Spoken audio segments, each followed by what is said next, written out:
সকল প্রশংসা মহান আল্লাহ তাআলার জন্য, যিনি অত্যন্ত মেহেরবান। নবী করিম সাল্লাল্লাহু আলাইহি সাল্লাম ছিলেন সর্বকালের মহামানব। এই পৃথিবীতে যত নবী রাসূল আগমন করেছেন, তারা একটি নির্দিষ্ট জাতি বা গোত্রকে হেদায়েতের জন্য আগমন করেছিলেন। কিন্তু আমাদের নবী মুহাম্মদ সাল্লাল্লাহু আলাইহি সাল্লামকে সমগ্র জিন ও মানবজাতির হেদায়েতের জন্য মহান আল্লাহ তাআলা এই দুনিয়াতে পাঠিয়েছেন। নবী করিম সাল্লাল্লাহু আলাইহি সাল্লাম মাঝে মধ্যেই তার সাহাবীদের কাছে অনেক শিক্ষামূলক গল্প বলতেন এবং তিনি তার উম্মতকে এই সমস্ত শিক্ষামূলক গল্প বলার অনুমতি দিয়েছেন। আব্দুল্লাহ ইবনে আমর রাদিয়াল্লাহু তাআলা আনহু থেকে বর্ণিত, নবী করিম সাল্লাল্লাহু আলাইহি সাল্লাম বলেছেন, জ্ঞানের আলো মানুষের মধ্যে ছড়িয়ে দাও, যদি সেটা একটি আয়াত হয়। তবে নবী করিম সাল্লাল্লাহু আলাইহি সাল্লাম সতর্ক করে বলেছেন, যদি কেউ ইচ্ছাকৃতভাবে মিথ্যা বলে, তবে সে যেন জাহান্নামের প্রস্তুতি নেয়। নবী করিম সাল্লাল্লাহু আলাইহি সাল্লাম বলেছেন, বনি ইসরায়েলের গল্পসমূহ বর্ণনা করো, কারণ এতে কোনো ক্ষতি নেই। তাদের গল্পে আশ্চর্য সব বিষয়বস্তু রয়েছে। মুসনাদে আহমদ, হাদিস নাম্বার ২৬,৬০২। নবী করিম সাল্লাল্লাহু আলাইহি সাল্লাম বলেছেন, আহলে কিতাব অর্থাৎ ইহুদি ও খ্রিস্টানদের কাছে কোনো বিষয়ে জিজ্ঞাসা করো না, কারণ তারা তোমাকে সঠিক পথ দেখাবে না। এমনও হতে পারে তাদের মাধ্যমে তুমি সত্যকে অস্বীকার করবে এবং মিথ্যাকে বিশ্বাস করবে। সহি বুখারী হাদিস নাম্বার ৭৩৬৩, সহি মুসলিম হাদিস নাম্বার ৩০০৪। এই হাদিসের মাধ্যমে এটা প্রমাণিত হয় যে ইহুদি ও খ্রিস্টানদের কাছে কোনো বিষয়ে জিজ্ঞাসা করা বা তাদের গল্প গ্রহণ করার সময় সতর্ক থাকতে হবে। তাদের মাঝে এমন অনেক গল্প প্রচলিত রয়েছে যা ইসলামী আকিদার সঙ্গে সম্পূর্ণ সাংঘর্ষিক। এই ব্যাপারে আমাদের সতর্ক থাকতে হবে। হে সম্মানিত মুসলিমগণ, মহান আল্লাহ তাআলা আমাদের সঠিক পথের জ্ঞান দান করেছেন। তাই আমাদের উচিত আহলে কিতাবের গল্প গ্রহণ করার সময় সতর্ক থাকা এবং শুধুমাত্র সেই গল্পগুলি গ্রহণ করা যা ইসলামী আকিদার সঙ্গে সামঞ্জস্যপূর্ণ। আজকের ভিডিওতে আমরা আপনাদের সামনে এমন কিছু গল্প উপস্থাপন করব যে গল্পগুলি নবী করিম সাল্লাল্লাহু আলাইহি সাল্লাম নিজের মুখে তার সাহাবীদের বলেছেন। চলুন শুরু করা যাক।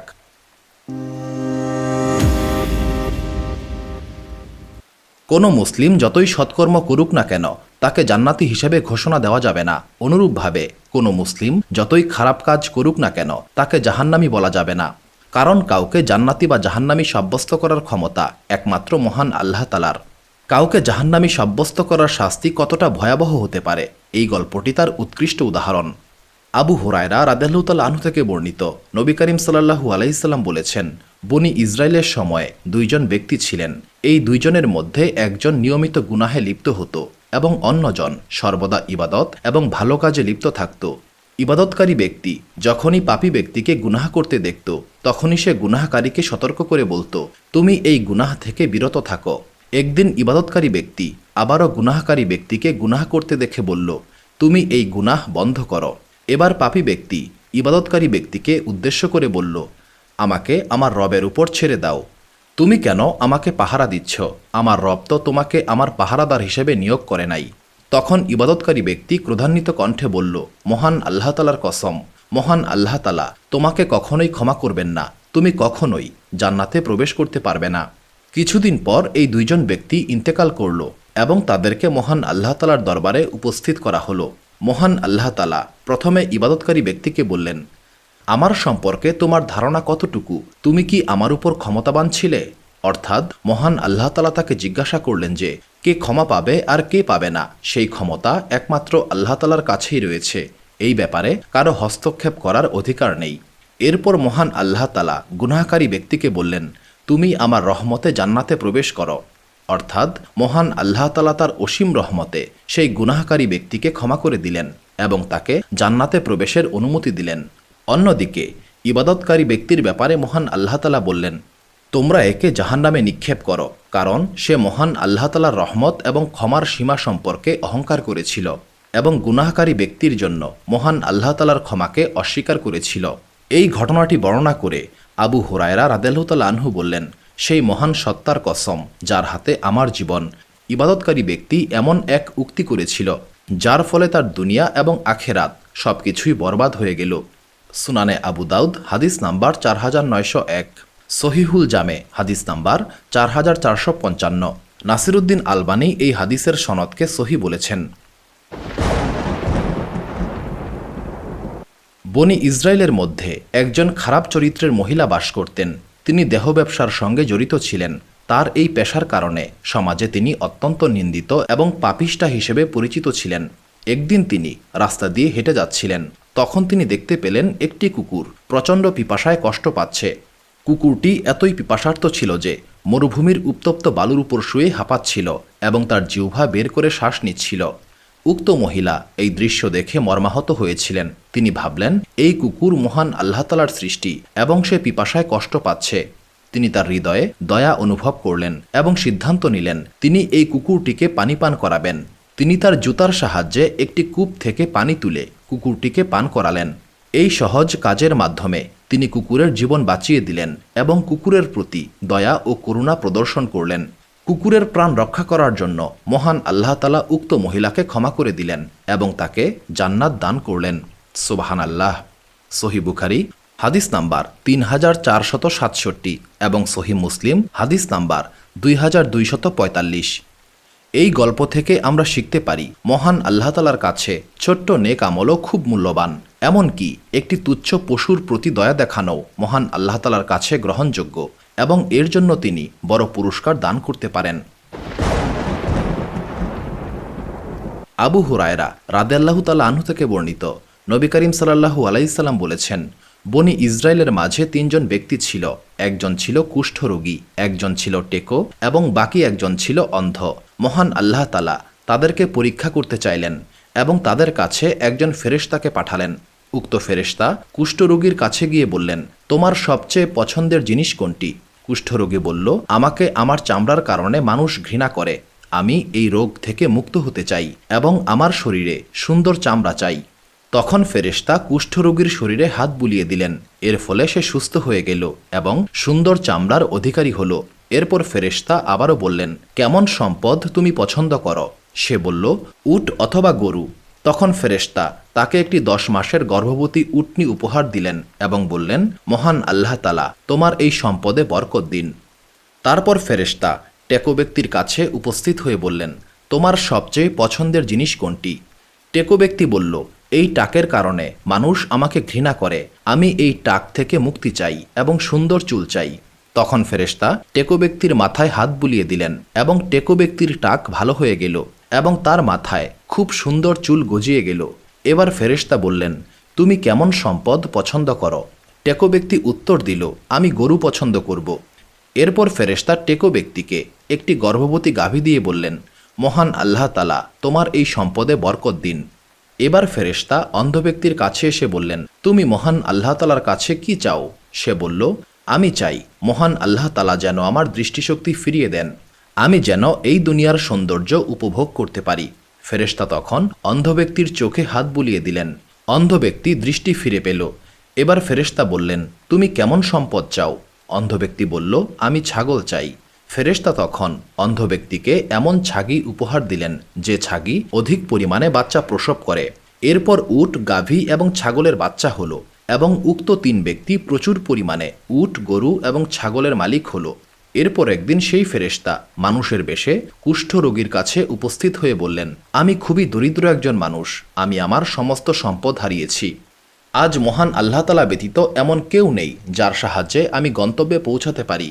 মহান আল্লাহ তাআলা তোমাকে সুন্দর রং, সুন্দর ত্বক এবং সম্পদ দান করেছেন। মহান আল্লাহ তাআলার সেই দান থেকে আমাকে একটি উট দাও যাতে আমি আমার গন্তব্যে পৌঁছাতে পারি। এরপর ফেরেশতা আরও বললেন, আমি তোমাকে চিনতে পেরেছি, তুমি একজন কুষ্ঠরোগী ছিলে। মানুষেরা তোমাকে ঘৃণা করত, তুমি নিঃস্ব ছিলে। মহান আল্লাহ তাআলা তোমাকে এই সমস্ত সম্পদ দান করেছেন। তখন কুষ্ঠরোগী অহংকারী কণ্ঠে বলল, আমার এই সমস্ত সম্পদ আমি আমার পূর্বপুরুষদের নিকট থেকে পেয়েছি। তখন ফেরেশতা বললেন, তুমি যদি মিথ্যাবাদী হও তবে মহান আল্লাহ তাআলা যেন তোমাকে আবারও আগের মতো করে দেন। এরপর ফেরেশতা টেকো ব্যক্তির কাছে মানুষের রূপে উপস্থিত হয়ে কুষ্ঠরোগীকে যা বলেছিলেন সেটাই বললেন। টেকো ব্যক্তিও অহংকারী কণ্ঠে বলল, এই সম্পদ আমি আমার পূর্বপুরুষদের দ্বারা প্রাপ্ত হয়েছি। ফেরেশতা তখন টেকো ব্যক্তিকে বললেন, তুমি যদি মিথ্যাবাদী হয়ে থাকো তবে মহান আল্লাহ তাআলা যেন তোমাকে আবার আগের মতো করে দেন। এরপর ফেরেশতা অন্ধ ব্যক্তির কাছে মানুষের রূপে উপস্থিত হয়ে বললেন, আমি একজন দরিদ্র ব্যক্তি, একটি সফরে আমার সমস্ত সম্পদ শেষ হয়ে গেছে। আমি যাতে আমার গন্তব্যে পৌঁছতে পারি সেই জন্য মহান আল্লাহ তাআলার নামে আমাকে একটি ছাগল দাও। মহান আল্লাহ তাআলা তোমাকে দৃষ্টি ফিরিয়ে দিয়েছেন। তখন অন্ধ লোকটি বলল, আমি সত্যিই অন্ধ ছিলাম। মহান আল্লাহ তাআলা তার অসীম করুণার মাধ্যমে আমাকে দৃষ্টিশক্তি দিয়েছেন। তুমি তোমার ইচ্ছামতো ছাগল নিয়ে যাও। এই সমস্ত ছাগল মহান আল্লাহ তাআলার অসীম নিয়ামত। মহান আল্লাহ তাআলার কসম, তুমি আমার সমস্ত ছাগল নিয়ে গেলেও আমি মন খারাপ করব না। তখন ফেরেশতা বললেন, তোমার এই সম্পদে মহান আল্লাহ তাআলা বরকত দিন। মহান আল্লাহ তাআলা তোমাদের পরীক্ষা করেছেন। মহান আল্লাহ তাআলা তোমার উপর সন্তুষ্ট হয়েছেন এবং তোমার অপর দুই সঙ্গীর উপর অসন্তুষ্ট হয়েছেন। সহিহ বুখারী হাদিস নাম্বার 3464, সহিহ মুসলিম হাদিস নাম্বার 2964। আবু হুরায়রা রাদিয়াল্লাহু তাআলা আনহু থেকে বর্ণিত, নবী করিম সাল্লাল্লাহু আলাইহি সাল্লাম বলেছেন, বনি ইসরায়েলের ইতিহাসে মাত্র 3 জন ব্যক্তি দোলনায় থাকা অবস্থায় কথা বলেছেন। তাদের মধ্যে একজন হলেন ঈসা ইবনে মারিয়াম আলাইহিস সালাম এবং আরেকজন হলেন জুরাইজ নামক একজন আবেদ বান্দা। জুরাইজ অত্যন্ত ধার্মিক একজন ব্যক্তি ছিলেন। তিনি নিজের জন্য একটি ইবাদতখানা তৈরি করেছিলেন এবং সেখানেই তিনি ইবাদতে মগ্ন থাকতেন। একদিন জুরাইজের মা উক্ত ইবাদতখানায় এসে বললেন, হে জুরাইজ। জুরাইজ তখন সলাত আদায় মগ্ন ছিলেন। তিনি মনে মনে বললেন, হে আমার আল্লাহ তাআলা, আমার মা নাকি আমার সলাত? জুরাইজ সলাতেই মগ্ন ছিলেন এবং তার মা চলে গেলেন। পরের দিন জুরাইজের মা আবারও এসে ডাকলেন, কিন্তু জুরাইজ সেদিনও সলাতে মগ্ন ছিলেন। তিনি আবারও মনে মনে বললেন, হে আমার আল্লাহ তাআলা, আমার মা নাকি আমার সলাত? তিনি সলাতে মগ্ন থাকলেন এবং তার মা আবারও চলে গেলেন। তৃতীয় দিন একই ঘটনা ঘটল। জুরাইজের মা তাকে ডাক দিলেন, কিন্তু জুরাইজ সলাতে মগ্ন ছিলেন। তিনি আবারও মনে মনে বললেন, হে আমার আল্লাহ তাআলা, আমার মা নাকি সলাত? তিনি সলাতেই মগ্ন ছিলেন। এবার জুরাইজের মা রাগান্বিত হয়ে বললেন, হে আমার আল্লাহ তাআলা, তুমি জুরাইজকে মৃত্যু দিও না, যতক্ষণ না পর্যন্ত সে একজন ব্যভিচারী মহিলার চেহারা দেখে। বনি ইসরায়েলে কিছু খারাপ মানুষ ছিল যারা জুরাইজকে হিংসা করত। উক্ত এলাকায় একজন সুন্দরী কিন্তু পাপিষ্ঠা মহিলা ছিলেন। সে জুরাইজের পবিত্রতা নষ্ট করার পরিকল্পনা করেছিল। উক্ত মহিলা বলল, যদি তোমরা চাও আমি জুরাইজকে বিভ্রান্ত করতে পারি। খারাপ লোকেরা মহিলার এই কথায় সম্মতি দিল। ব্যভিচারী মহিলা তখন জুরাইজের ইবাদতখানার কাছে গিয়ে তাকে বিভ্রান্ত করার চেষ্টা করল, কিন্তু জুরাইজ উক্ত মহিলাকে কোনো পাত্তাই দিল না। এরপর সেই মহিলা জুরাইজের ইবাদতখানার কাছে বসবাস করা একজন রাখালের সঙ্গে সম্পর্ক গড়ে তুলল। তারা ব্যভিচারে লিপ্ত হল এবং সেই মহিলা গর্ভবতী হল। সন্তান জন্ম দেওয়ার পর সেই মহিলা বলল, এই সন্তান জুরাইজের অপকর্মের ফসল। বনি ইসরায়েলের লোকেরা মহিলার এই কথায় প্রচণ্ড ক্ষুব্ধ হল। তারা জুরাইজের ইবাদতখানায় গিয়ে তাকে বের করে আনল এবং ইবাদতখানা ধ্বংস করে দিল। তারা জুরাইজকে মারধর করতে লাগলো। তারা বলল, তুমি এই মহিলার সঙ্গে অপকর্মে লিপ্ত হয়েছ। তোমার এই অপকর্মের ফলে এই সন্তানের জন্ম হয়েছে। তখন জুরাইজ বললেন, তোমরা আমাকে একটু সময় দাও, আমি সলাত আদায় করব। এরপর জুরাইজ সলাত আদায় করে সেই শিশুটির কাছে গিয়ে তার পেটে হালকা খোঁচা দিয়ে বললেন, হে শিশু, তোমার পিতা কে? শিশুটি তখন উত্তর দিল, অমুক রাখাল আমার পিতা। শিশুর এই কথা শুনে সবাই বুঝতে পারল যে জুরাইজ নির্দোষ। তারা লজ্জিত হল এবং জুরাইজের কাছে ক্ষমা চাইল। তারা বলল, আমরা তোমার ইবাদতখানা সোনা দিয়ে নির্মাণ করে দেব। জুরাইজ বললেন, আমি চাকচিক্য চাই না, আগের মতোই মাটি দিয়ে নির্মাণ করে দাও। এরপর লোকেরা তার ইবাদতখানা আবারও নির্মাণ করে দিল। সহিহ বুখারী হাদিস নাম্বার 3436, সহিহ মুসলিম হাদিস নাম্বার 2750। একদিন একটি শিশু তার মায়ের কোলে দুধ পান করছিল। এমন সময় একজন লোক একটি দ্রুতগামী ও উন্নতমানের ঘোড়া বা উটে আরোহণ করে সেই স্থান অতিক্রম করছিল। লোকটির পোশাক পরিচ্ছদ খুবই সুন্দর এবং উন্নতমানের ছিল। শিশুটির মা লোকটিকে দেখে মহান আল্লাহ তাআলাকে উদ্দেশ্য করে বললেন, হে আমার আল্লাহ তাআলা, আমার এই সন্তানটিকে এই লোকের মতো উপযুক্ত করে দিন। শিশুটি দুধ পান করা বন্ধ করে ওই লোকটিকে দেখে বলল, হে আমার আল্লাহ তাআলা, আমাকে এই লোকের মতো করবেন না। এরপর সে আবার দুধ পান করতে শুরু করল। এই ঘটনা বর্ণনা করতে গিয়ে নবী করিম সাল্লাল্লাহু আলাইহি সাল্লাম নিজের তর্জনী মুখে দিয়ে চুষছিলেন, যেন শিশুটির দুধ পান করার দৃশ্য তুলে ধরছেন। কিছুক্ষণ পর লোকেরা একজন দাসীকে মারধর করতে করতে বলছিল, তুমি একজন ব্যভিচারী এবং চোর। কিন্তু দাসীটি বারবার বলছিল, আমার জন্য আমার আল্লাহ তাআলাই যথেষ্ট এবং তিনি আমার সর্বোত্তম বিচারক। শিশুটির মা এই দৃশ্য দেখে আবারও দোয়া করে বললেন, হে আমার আল্লাহ তাআলা, আমার এই সন্তানকে ওই মহিলার মতো করবেন না। এবারও শিশুটি দুধ পান বন্ধ করে ওই মহিলাটিকে দেখে বলল, হে আমার আল্লাহ তাআলা, আমাকে এই মহিলার মতো হওয়ার তৌফিক দান করুন।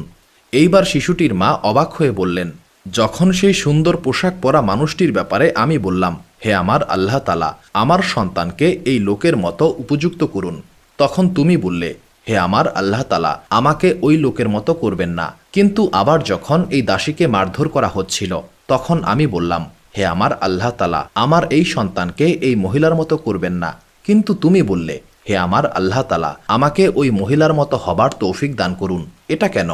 শিশুটি উত্তর দিল, প্রথম লোকটি ছিল একজন অত্যাচারী ও স্বৈরাচারী, সে মানুষের উপর জুলুম করত। তাই আমি বললাম, হে আমার আল্লাহ তাআলা, আমাকে ওই লোকের মতো করবেন না। আর যখন ওই মহিলাটিকে তারা বলছিল, তুমি ব্যভিচারী এবং চোর, কিন্তু সে আসলে এই কাজগুলি করেনি, সে পবিত্র এবং নির্দোষ, সেই জন্য আমি বললাম, হে আমার আল্লাহ তাআলা, আমাকে ওই মহিলার মতো হবার তৌফিক দান করুন। সহিহ বুখারী হাদিস নাম্বার 3436, সহিহ মুসলিম হাদিস নাম্বার 2550।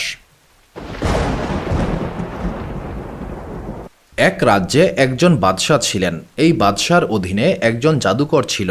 যখন জাদুকর বৃদ্ধ হয়ে গেলেন, তখন তিনি বাদশাকে বললেন, আমি এখন বার্ধক্যে উপনীত হয়েছি, আমার কাছে একজন যুবককে পাঠান, যাকে আমি জাদুবিদ্যা শেখাতে পারি। বাদশাহ তার কথা মতো একজন যুবককে ওই জাদুকরের কাছে পাঠালেন। যুবকটি জাদুকরের কাছে যাওয়ার পথে একজন দরবেশের সাক্ষাৎ পেয়েছিল। দরবেশের কথা যুবকের খুব পছন্দ হয়েছিল। এরপর থেকে উক্ত যুবক জাদুকরের কাছে যাওয়ার আগে প্রায়শই দরবেশের কাছে যেত এবং দরবেশের কথা শুনত। কিন্তু যখন জাদুকর দেখলেন যুবক তার কাছে বিলম্ব করে আসছে, তখন সেই জাদুকর সেই যুবককে মারধর করত। যুবক তখন দরবেশের কাছে এই বিষয়ে অভিযোগ করেছিল। দরবেশ তাকে বুদ্ধি দিলেন, যদি জাদুকর তোমাকে জিজ্ঞাসা করে কেন বিলম্ব হলো, তুমি বলবে, আমার পরিবারের কারণে আমার বিলম্ব হয়েছে। আর যদি তোমার পরিবার জিজ্ঞাসা করে, তখন তুমি বলবে, জাদুকরের কারণে আমার বিলম্ব হয়েছে। একদিন এই যুবক রাস্তায় একটি ভয়ানক হিংস্র পশুর সম্মুখীন হলো। তখন যুবক চিন্তা করল, আজ আমি পরীক্ষা করব, জাদুকর ভালো নাকি দরবেশ ভালো। তখন সে একটি পাথর হাতে নিয়ে বলল, হে আমার আল্লাহ তাআলা, যদি দরবেশ আপনার কাছে পছন্দনীয় ব্যক্তি হয়, তবে এই পাথরের আঘাতে পশুটিকে মেরে ফেলুন, যেন মানুষ নিরাপদে চলাচল করতে পারে। এটা বলে যুবকটি পাথর ছুঁড়ে মারল এবং হিংস্র পশুটি মারা গেল। এই ঘটনার পর সে দরবেশের কাছে গিয়ে সমস্ত ঘটনা খুলে বলল। দরবেশ বললেন, তুমি খুব তাড়াতাড়ি একটি বড় পরীক্ষার সম্মুখীন হবে। যদি তুমি সেই পরীক্ষার সম্মুখীন হও, তবে আমার কথা কাউকে বলবে না। এরপর মহান আল্লাহ তাআলার ইচ্ছায় যুবকটি অলৌকিক ক্ষমতা লাভ করেছিল। সে অন্ধ এবং কুষ্ঠ রোগীকে সুস্থ করতে শুরু করল। বাদশার একজন অন্ধ কর্মচারী এই খবর শুনে যুবকের কাছে উপস্থিত হয়ে বলল, যদি তুমি আমাকে সুস্থ করতে পারো, তবে আমি তোমাকে অনেক উপহার দেব। যুবকটি বলল, আমি কাউকে সুস্থ করতে পারি না, একমাত্র মহান আল্লাহ তাআলাই সুস্থ করতে পারেন। যদি তুমি মহান আল্লাহ তাআলার ঈমান কবুল করো, তবে আমি মহান আল্লাহ তাআলার কাছে দোয়া করব। কর্মচারী মহান আল্লাহ তাআলার উপর ঈমান কবুল করে নিল এবং আল্লাহ তাআলা তাকে সুস্থ করে দিলেন। এই ঘটনা বাদশাহ জানতে পেরে যুবককে ডেকে আনলেন এবং জিজ্ঞাসা করলেন, কে তোমাকে এই ক্ষমতা দিয়েছে? যুবক বলল, আমার রব মহান আল্লাহ তাআলা। বাদশাহ রাগান্বিত হয়ে বলল, আমি ছাড়া আর কোনো রব নাই। যুবক বলল, আমার এবং আপনার রব একজন, আর তিনি হচ্ছেন মহান আল্লাহ তাআলা। বাদশাহ এবার যুবকটিকে অত্যাচার করতে শুরু করল। প্রচণ্ড অত্যাচারের মুখে যুবক সেই দরবেশের কথা বলে দিল। বাদশাহ দরবেশকে বন্দী করার হুকুম দিলেন এবং দরবেশকে তার ধর্ম ত্যাগ করার আদেশ দিলেন। দরবেশ বাদশার এই হুকুম অমান্য করল এবং এই অপরাধের কারণে দরবেশকে দ্বিখণ্ডিত করা হলো। বাদশার আদেশে যুবককে পাহাড়ের চূড়ায় নিয়ে বলা হলো, যদি তুমি তোমার ধর্ম ত্যাগ না করো, তবে তোমাকে পাহাড় থেকে ফেলে দেওয়া হবে। যুবকটি দোয়া করে বলল, হে মহান আল্লাহ তাআলা, আপনার রহমতে আমাকে রক্ষা করুন। মহান আল্লাহ তাআলা যুবকের দোয়া কবুল করলেন। পাহাড় কেঁপে উঠল এবং যুবকের শত্রুরা পাহাড় থেকে পড়ে গেল। যুবক নিরাপদে বাদশার দরবারে হাজির হলো। এবার বাদশার আদেশে যুবককে নৌকার মাধ্যমে সমুদ্রে নিয়ে যাওয়া হলো এবং বলা হলো, যদি তোমার ধর্ম ত্যাগ না করো, তবে তোমাকে সমুদ্রে ফেলে দেওয়া হবে। যুবক আবারও দোয়া করল, হে মহান আল্লাহ তাআলা, আপনার ইচ্ছায় আমাকে রক্ষা করুন। নৌকাটি উল্টে গেল এবং যুবকের শত্রুরা ডুবে গেল। যুবক আবারও নিরাপদে বাদশার দরবারে ফিরে এলো। যুবক বাদশাকে বলল, আপনি আমাকে হত্যা করতে পারবেন না যতক্ষণ না পর্যন্ত আপনি আমার শর্ত মেনে চলবেন। বাদশাহ বললেন, কি তোমার শর্ত? যুবক বলল, আপনি লোকদের জমায়েত হতে বলুন, তারপর একটি কাঠের শুলিতে আমাকে চড়াবেন, তারপর একটি ধনুকে তীর লাগিয়ে বলবেন, এই বালকের রবের নামে, এরপর তীর ছুঁড়ে মারবেন। যদি আপনি এটা করতে পারেন তবে অবশ্যই আমাকে হত্যা করতে পারবেন। বাদশাহ যুবকের শর্ত মেনে তীর ছুড়ল এবং সেই তীর যুবকের কানে বিদ্ধ হল। যুবক তীরবিদ্ধ স্থানে হাত রাখলেন এবং সঙ্গে সঙ্গে শাহাদাত বরণ করলেন। জমায়েতকৃত লোকেরা এই অলৌকিক ঘটনা দেখে বলল, আমরা এই যুবকের রবের উপর ঈমান কবুল করে নিচ্ছি। উক্ত বাদশাহ উপস্থিত লোকদের ঈমান কবুল করতে দেখে প্রচণ্ড ক্রোধান্বিত হল। সে রাস্তায় একটি গর্ত খুঁড়ে তাতে আগুন জ্বালিয়ে বলল, যারা ধর্ম ত্যাগ করবে না তাদেরকে এই আগুনে নিক্ষেপ করা হবে। অনেকেই ঈমান ত্যাগ করতে অস্বীকার করল এবং আগুনে ঝাঁপ দিয়ে শাহাদাত বরণ করল। শেষ পর্যন্ত একজন মহিলা তার শিশুকে নিয়ে আগুনের সামনে দাঁড়ালো। তখন শিশুটি তার মাকে বলল, আপনি নির্ভয়ে আগুনে ঝাঁপ দিন, আপনি সঠিক পথেই রয়েছেন। সুবহানাল্লাহ। সহি বুখারী হাদিস নাম্বার 3466, সহি মুসলিম হাদিস নাম্বার 3005। তিনজন লোক একসঙ্গে যাত্রা করছিলেন। হঠাৎ প্রচণ্ড ঝড় বৃষ্টি শুরু হলো। অতঃপর তারা একটি পাহাড়ের গুহায় আশ্রয় নিয়েছিলেন। কিছুক্ষণ পর পাহাড় থেকে একটি বড় পাথর খসে পড়ে গুহার মুখ বন্ধ করে দিল। তারা গুহার ভেতরে আটকা পড়ে গেল। তখন তারা পরস্পরে বলল, আমাদের উচিত নিজেদের ভালো কাজের কথা স্মরণ করা, যা আমরা শুধুমাত্র মহান আল্লাহ তাআলার সন্তুষ্টির উদ্দেশ্যেই করেছিলাম। সেই সৎকর্মের উসিলায় মহান আল্লাহ তাআলার কাছে আমরা দোয়া করব, হয়তোবা মহান আল্লাহ তাআলা আমাদেরকে এই বিপদ থেকে উদ্ধার করবেন। প্রথম ব্যক্তি বলল, হে আমার আল্লাহ তাআলা, আমার পিতামাতা খুবই বৃদ্ধ ছিলেন এবং আমার সন্তান ছোট ছিল। আমি তাদের ভরণ পোষণের জন্য পশুপালন করতাম। প্রতিদিন সন্ধ্যায় আমি বাড়ি ফিরে পশুদের দুধ দহন করতাম এবং আমার সন্তানদের পূর্বে আমার পিতামাতাকে দুধ পান করাতাম। একদিন আমার দেরি হলো এবং সন্ধ্যার পূর্বে আমি বাড়িতে ফিরতে পারিনি। যখন বাড়িতে ফিরে আসলাম তখন দেখলাম আমার পিতামাতা ঘুমন্ত অবস্থায় রয়েছেন। আমি দুধ দহন করলাম এবং তাদের মাথার কাছে দাঁড়িয়ে রইলাম। আমি তাদের ঘুম ভাঙাতে চাইনি, কারণ তাদের ঘুম ভাঙানো আমি পছন্দ করিনি। আমার সন্তানেরা আমার পায়ের কাছে কান্নাকাটি করছিল, কিন্তু আমি আমার সন্তানদের পূর্বে আমার পিতামাতাকে দুধ পান করাতে চাইলাম। এইভাবে আমি সারা রাত দাঁড়িয়েছিলাম। হে মহান আল্লাহ তাআলা, আপনি জানেন আমি শুধুমাত্র আপনার সন্তুষ্টির জন্যই এটা করেছিলাম। আপনি মেহেরবানি করে পাথরটি সরিয়ে দিন যাতে আমরা আকাশ দেখতে পারি। মহান আল্লাহ তাআলা তার দোয়া কবুল করেছিলেন এবং পাথর কিছুটা সরিয়ে দিলেন। তারা আকাশ দেখতে পেল। দ্বিতীয় ব্যক্তি বলল, হে আমার আল্লাহ তাআলা, আমার এক চাচাতো বোন ছিল। আমি তাকে খুবই ভালোবাসতাম, যেভাবে একজন পুরুষ একজন নারীকে ভালোবাসে। একদিন আমি তার কাছে গেলাম এবং তাকে খারাপ কাজের প্রস্তাব দিলাম, কিন্তু সে তা প্রত্যাখ্যান করে বলল, তুমি যদি আমাকে 100 দিরহাম দিতে পারো তবে আমি তোমার প্রস্তাবে সম্মত হব। আমি অনেক কষ্ট করে 100 দিরহাম জোগাড় করে তার কাছে গেলাম। যখন আমি খারাপ কাজের জন্য প্রস্তুত হলাম তখন সে বলল, হে আল্লাহ তাআলার বান্দা, আল্লাহকে ভয় করো, অন্যায়ভাবে আমার সতীত্ব নষ্ট করো না। তার এই কথা শুনে আমি লজ্জা পেলাম এবং সেখান থেকে চলে আসলাম। হে আমার আল্লাহ তাআলা, আপনি জানেন আমি শুধুমাত্র আপনার সন্তুষ্টির জন্যই এটা করেছিলাম। আপনি এই পাথরটিকে সরিয়ে দিন। মহান আল্লাহ তাআলা তার দোয়া কবুল করেছিলেন এবং পাথরটিকে আরও কিছুটা সরিয়ে দিলেন। এবার তৃতীয় ব্যক্তি বলল, হে মহান আল্লাহ তাআলা, আমি একবার একজন শ্রমিককে এক ফারাক গমের বিনিময়ে কাজে নিয়োগ করেছিলাম। সে তার কাজ শেষ করার পর পারিশ্রমিক চাইল। আমি তাকে পারিশ্রমিক দিতে গেলাম, কিন্তু কোনো কারণে পারিশ্রমিক না নিয়েই সে চলে গেল। সেই গম দিয়ে আমি কৃষি কাজ করতে শুরু করলাম এবং এই কৃষিকাজের মাধ্যমে অনেক গরু ক্রয় করেছিলাম। কিছুদিন পর সেই শ্রমিক আবারও আমার কাছে উপস্থিত হয়ে বলল, আল্লাহ তাআলাকে ভয় করো এবং আমার পারিশ্রমিক দাও। আমি তাকে বললাম, এই সমস্ত গরু তোমার। সে বলল, মহান আল্লাহ তাআলাকে ভয় করো, আমার সঙ্গে ঠাট্টা করো না। আমি বললাম, আমি ঠাট্টা করছি না, এই সমস্ত কিছুই তোমার। তখন উক্ত শ্রমিক সমস্ত গরু নিয়ে গেল। হে মহান আল্লাহ তাআলা, আপনি জানেন আমি শুধুমাত্র আপনার সন্তুষ্টির জন্যই এটা করেছিলাম। মহান আল্লাহ তাআলা তার দোয়াও কবুল করেছিলেন এবং পাথরটিকে সম্পূর্ণভাবে সরিয়ে দিলেন। তারা সবাই গুহা থেকে বের হয়ে আসতে সক্ষম হলো। সহি বুখারি হাদিস নাম্বার 2272, সহি মুসলিম হাদিস নাম্বার 2743। আবদুল্লাহ ইবনে মাসুদ রাদিয়াল্লাহু তাআলা আনহু থেকে বর্ণিত, নবী করিম সাল্লাল্লাহু আলাইহি সাল্লাম বলেছেন, বনি ইসরায়েলের একজন বাদশাহ ছিলেন যিনি মুসা আলাইহিসসালামের পর শাসনভার গ্রহণ করেছিলেন। এক রাতে তিনি বাইতুল মুকাদ্দাসে সলাত আদায় করছিলেন। চাঁদের আলোয় উদ্ভাসিত সেই রাতে তিনি তার অতীত জীবনের ঘটনা স্মরণ করছিলেন। গভীর চিন্তায় নিমগ্ন হয়ে তিনি উপলব্ধি করেছিলেন যে এই রাজত্ব, এই ক্ষমতা, এই সমস্ত কিছুই একদিন বিলীন হয়ে যাবে।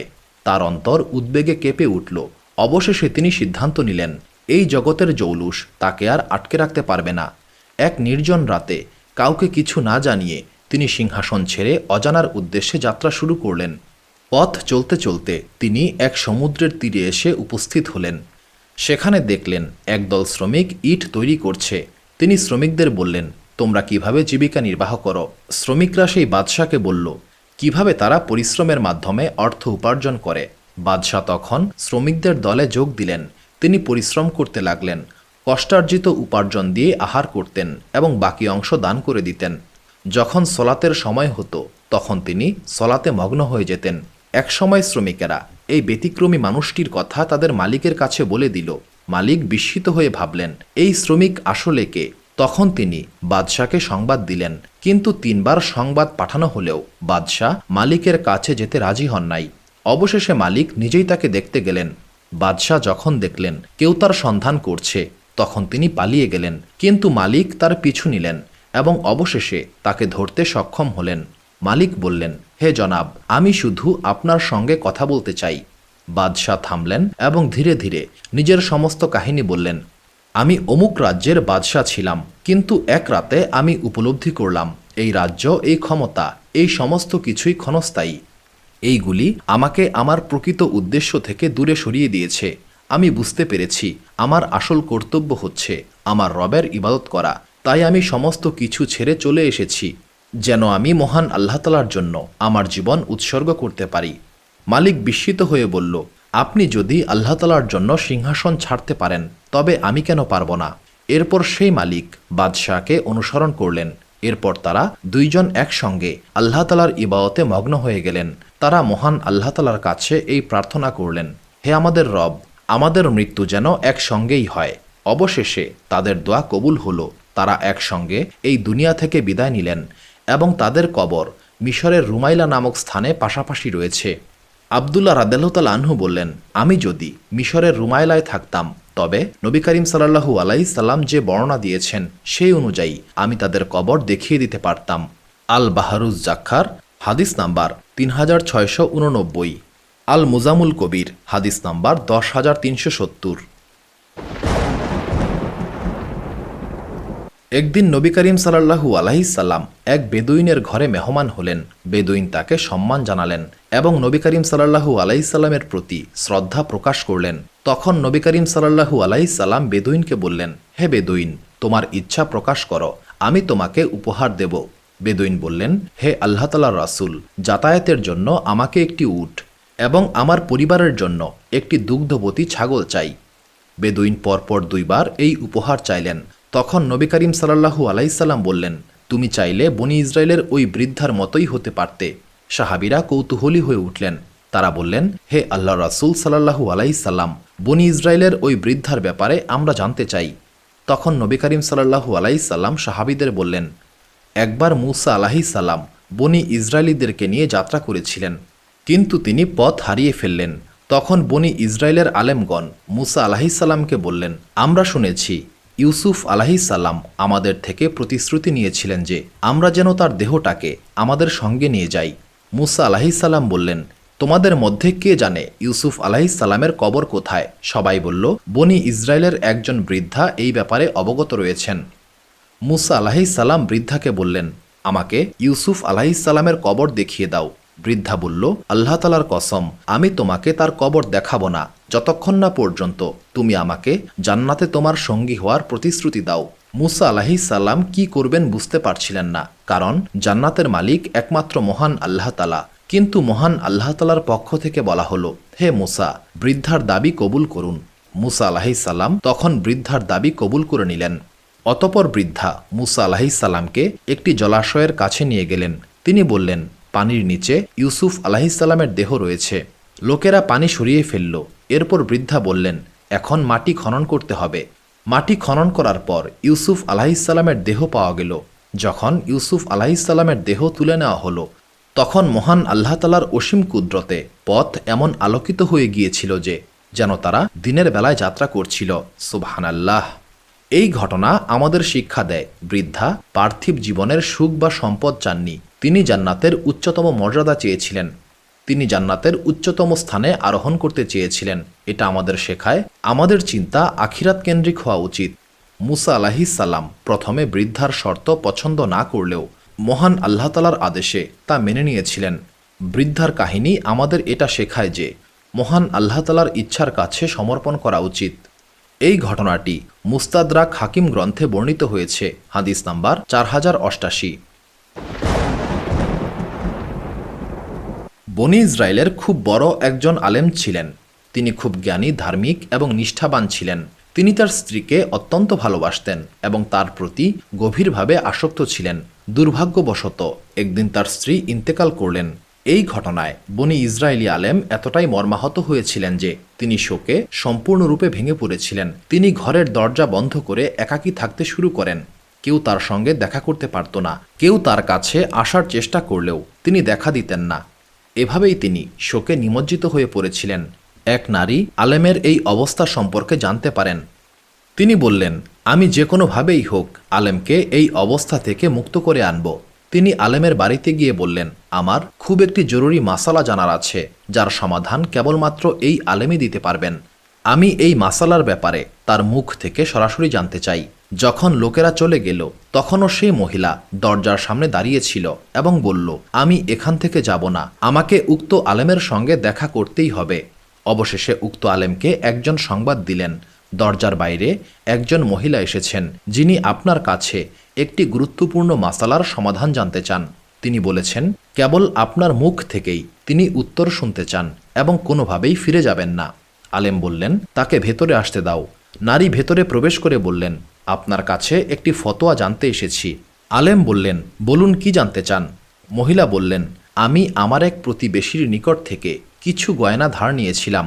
আমি অনেক দিন তা ব্যবহার করেছি। এখন আমার প্রতিবেশী তার গয়না ফেরত চায়। এখন আপনি বলুন, আমার কি এই গয়না ফেরত দেওয়া উচিত? আলেম বললেন, অবশ্যই, মহান আল্লাহ তাআলার কসম, আপনাকে অবশ্যই তা ফিরিয়ে দিতে হবে। নারী বললেন, কিন্তু এটা তো আমি অনেকদিন যাবৎ ব্যবহার করেছি। আলেম বললেন, গয়নার মালিক আপনাকে এটা কিছু দিনের জন্য ধার দিয়েছিলেন, এখন তাকে ফিরিয়ে দিতে হবে। তখন মহিলা বললেন, মহান আল্লাহ তাআলা আপনাকে রহম করুক। তবে কি আপনি এমন কিছু নিয়ে শোক করছেন যা মহান আল্লাহ তাআলা আপনাকে কিছু সময়ের জন্য দান করেছিলেন, এখন তিনি সেটা আবার ফিরিয়ে নিয়েছেন, অথচ এর প্রকৃত মালিক তিনি? এই কথাগুলি শুনে আলেম হঠাৎ করেই নিজের অবস্থার গভীরতা বুঝতে পারলেন। তার চেতনা ফেরত আসলো। তিনি উপলব্ধি করতে পারলেন যে শোকে তিনি কষ্ট পাচ্ছিলেন তা আসলে অনর্থক। মহান আল্লাহ তাআলার ইচ্ছাই হচ্ছে শ্রেষ্ঠ, আর যা তিনি ফিরিয়ে নিয়েছেন সেটার প্রকৃত মালিক তিনি। অবশেষে তিনি দুঃখ কাটিয়ে উঠলেন এবং আবারও মানুষের মাঝে ফিরে এলেন। তিনি বুঝতে পেরেছিলেন মহান আল্লাহ তাআলার দেওয়া সমস্ত কিছুই আমানত এবং যখন তিনি চান তা ফিরিয়ে নেন। এই আত্ম উপলব্ধির মাধ্যমে তিনি শান্তি পেলেন এবং আবারও স্বাভাবিক জীবনে ফিরে আসলেন। এই গল্পটি মুয়াত্তা মালিক গ্রন্থে বর্ণিত হয়েছে, পৃষ্ঠা নাম্বার 163, হাদিস নাম্বার 43। আবু সাঈদ খুদরি রাদিয়াল্লাহু তাআলা আনহু থেকে বর্ণিত, নবী করিম সাল্লাল্লাহু আলাইহি সাল্লাম বলেছেন, বনি ইসরায়েলের একজন ব্যক্তি 99 জন মানুষকে হত্যা করেছিলেন। হত্যাকাণ্ডের পর একদিন তার মনে হলো, মহান আল্লাহ তাআলা কি কখনো তাকে ক্ষমা করবেন? এই চিন্তা করে তিনি একজন পাদ্রীর কাছে গেলেন এবং তাকে জিজ্ঞাসা করলেন, মহান আল্লাহ তাআলা কি কখনো আমার তওবা কবুল করবেন? পাদ্রী উত্তরে বলল, মহান আল্লাহ তাআলা কখনোই তোমার মতো একজন পাপীর তওবা কবুল করবেন না। এই কথা শুনে উক্ত ব্যক্তি পাদ্রীকেও হত্যা করে ফেলল এবং এইভাবে তার হত্যাকাণ্ডের সংখ্যা 100-তে পৌঁছে গেল। এরপর তিনি অন্য একজন ব্যক্তির কাছে জিজ্ঞাসা করলেন, মহান আল্লাহ তাআলা কি কখনো আমার তওবা কবুল করবেন? তখন সেই ব্যক্তি বললেন, তুমি অমুক স্থানে চলে যাও, সেখানে অনেক ভালো মানুষ বসবাস করেন, তারাই তোমার প্রশ্নের উত্তর দিতে সক্ষম হবেন। এই পরামর্শ শুনে সেই ব্যক্তি উক্ত স্থানের উদ্দেশ্যে রওনা হলো, কিন্তু পথিমধ্যেই তার ইন্তেকাল হয়ে গেল। মৃত্যুর সময় তার বক্ষদেশ সেই ভালো মানুষের স্থানের দিকে ঘুরে গেল, অর্থাৎ তিনি তওবা করার ইচ্ছা নিয়ে সেই দিকে মুখ করেছিলেন। মৃত্যুর পর রহমত এবং আজাবের ফেরেশতারা তার রূহ নিয়ে ঝগড়া শুরু করল। রহমতের ফেরেশতারা বললেন, এই ব্যক্তি তওবা করার ইচ্ছা নিয়ে ভালো মানুষের উদ্দেশ্যে যাত্রা করেছিল, সে জান্নাতি হবে। অন্যদিকে আজাবের ফেরেশতারা বললেন, এই ব্যক্তি একজন গুনাহগার, সে জাহান্নামী। এমন সময় মহান আল্লাহ তাআলা সামনের ভূমিকে, অর্থাৎ যেখানে ভালো মানুষের বসবাস ছিল সেই ভূমিকে আদেশ দিলেন, তুমি এই মৃত ব্যক্তির নিকটবর্তী হয়ে যাও, আর পেছনের স্থানকে, অর্থাৎ যেখানে তিনি পাপ করেছিলেন তাকে আদেশ দিলেন, তুমি দূরে সরে যাও। এরপর মহান আল্লাহ তাআলা ফেরেশতাদেরকে আদেশ দিলেন, তোমরা উভয় দিকের দূরত্ব পরিমাপ করো। পরিমাপ করার পর দেখা গেল মৃত ব্যক্তি তওবার দিকে 1 বিঘত বেশি পরিমাণ এগিয়ে রয়েছেন, অর্থাৎ তিনি তওবার ইচ্ছা নিয়ে ভালো দিকে একটু বেশি এগিয়েছিলেন। এই কারণে মহান আল্লাহ তাআলা তাকে ক্ষমা করে দিলেন। সুবহানাল্লাহ।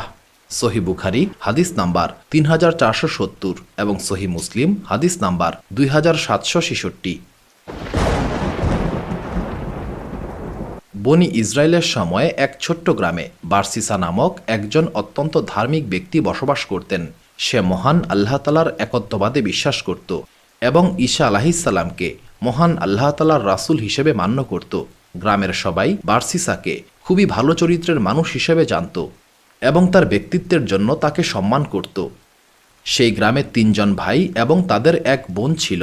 একদিন সেই 3 ভাইকে যুদ্ধের জন্য ডাকা হলো, কিন্তু 3 ভাই তাদের বোনকে একা রেখে যেতে চাইল না।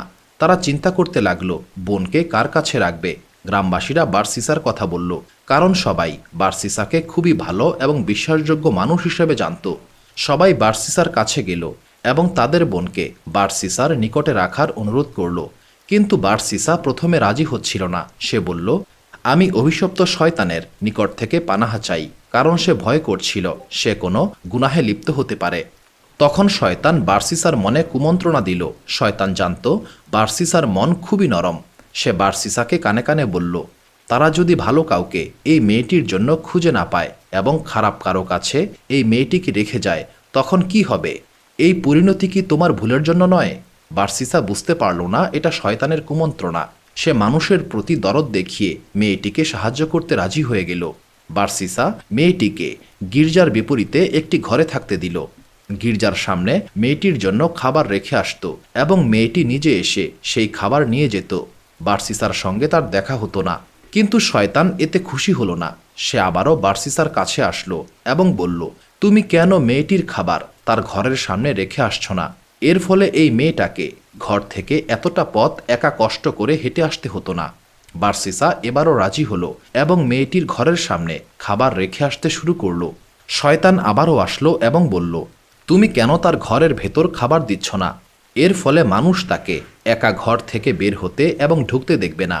এবার বারসিসা মেয়েটির ঘরে খাবার দিয়ে আসতে শুরু করলো। শয়তান আবারও এসে বলল, এই মেয়েটার সঙ্গে তোমার কথা বলা উচিত, এইভাবে একা একা থাকলে সে পাগল হয়ে যাবে। বারসিসা এবার মেয়েটির সঙ্গে কথা বলতে শুরু করলো। প্রথমে তারা রুমের আড়ালে কথা বলতো, কিন্তু শয়তানের কুমন্ত্রণায় একসময় তারা সামনাসামনি কথা বলতে শুরু করলো। এইভাবে ধীরে ধীরে শয়তান বারসিসাকে পাপের মধ্যে ডুবিয়ে দিল।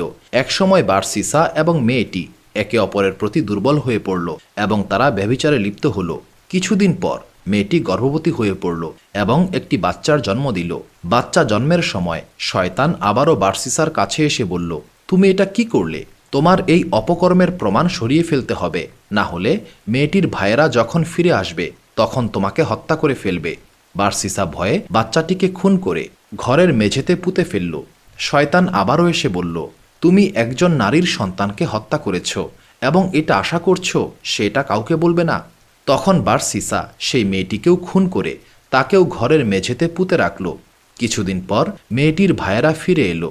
বারসিসা তখন তাদেরকে একটি মিথ্যা কবর দেখিয়ে বলল, তোমাদের বোন অসুস্থতার কারণে মারা গিয়েছে এবং ওই কবরে তাকে দাফন করা হয়েছে। সবাই বারসিসার এই কথা বিশ্বাস করল। কিন্তু সেই রাতে শয়তান 3 ভাইকে একই স্বপ্ন দেখালো। স্বপ্নে শয়তান বলল, বারসিসা তোমাদের বোনকে হত্যা করেছে। প্রমাণ হিসেবে তোমাদের বোন যে ঘরে থাকত সেই ঘরের মেঝে খুঁড়ে দেখতে পারো। ঘুম থেকে ওঠার পর তারা একে অপরকে এই স্বপ্নের কথা বলল এবং বুঝতে পারল তারা তিনজন একই স্বপ্ন দেখেছে। তারা বার্সিসার এলাকায় গিয়ে প্রথমে বার্সিসার দেখানো কবর খুঁড়ে দেখল, কিন্তু সেখানে কিছুই পেল না। এরপর তারা মেয়েটির ঘরের মেঝে ঘুরে তাদের বোন এবং বাচ্চারা লাশ পেল। তারা বার্সিসাকে ধরে ফেলল এবং বলতে বাধ্য করল যে আসলে কি হয়েছিল। তারপর গ্রামবাসী বার্সিসাকে বাদশার কাছে নিয়ে গেল। বাদশাহ তাকে শিরচ্ছেদ করার আদেশ দিলেন। যখন বার্সিসাকে শিরচ্ছেদ করতে নিয়ে যাওয়া হচ্ছিল, তখন শয়তান আবারও তার কাছে এলো। এবার শয়তান মানুষের রূপ নিয়ে এসে বলল, তোমার এই অবস্থার জন্য তুমি নিজে দায়ী নও। তোমার এই অবস্থা আমিই করেছি এবং একমাত্র আমিই তোমাকে বাঁচাতে সক্ষম, যদি তুমি আমার শর্ত মেনে নাও। বার্সিসা বলল, আমাকে কি করতে হবে?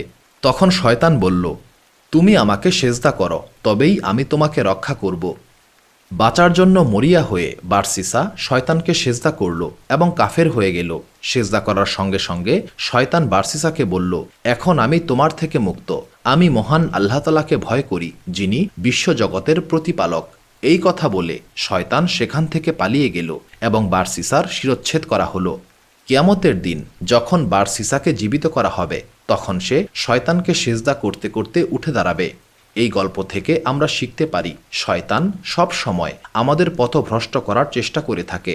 সে আমাদের কাছে ভালো কাজের ছদ্মবেশে আসে, কিন্তু আসলে তার উদ্দেশ্য থাকে আমাদেরকে পাপের দিকে ঠেলে দেওয়া। মহান আল্লাহ তাআলা বলেন, শয়তান মানুষকে বলে কুফরি করো, অতপর যখন সে কুফরি করে তখন শয়তান বলে, আমি তোমার থেকে মুক্ত। আমি বিশ্বজগতের প্রতিপালককে ভয় করি। সূরা হাশর আয়াত 16। এই গল্প আমাদের শেখায় শয়তানের কুমন্ত্রণা থেকে সতর্ক থাকতে হবে এবং সব সময় মহান আল্লাহ তাআলার কাছে আশ্রয় প্রার্থনা করতে হবে। শয়তান আমাদের সবচেয়ে বড় শত্রু এবং সে আমাদের ধ্বংস করার চেষ্টা করে। তাই আমাদের উচিত মহান আল্লাহ তাআলার আদেশ মেনে চলা এবং শয়তানের ফাঁদে পা না দেওয়া। সুপ্রিয় দর্শক মণ্ডলী, প্রতিদিন নতুন নতুন ভিডিও পেতে আমাদের চ্যানেলটি অবশ্যই সাবস্ক্রাইব করুন এবং পাশে থাকা বেল আইকনটি প্রেস করতে অবশ্যই ভুলবেন না, এবং সেই সাথে আপনার যে কোনো মতামত আমাদের জানাতে আমাদের ভিডিওতে অবশ্যই কমেন্ট করুন। আশা করি আপনারা সবাই ভালো থাকবেন এবং সুস্থ থাকবেন। আসসালামু আলাইকুম।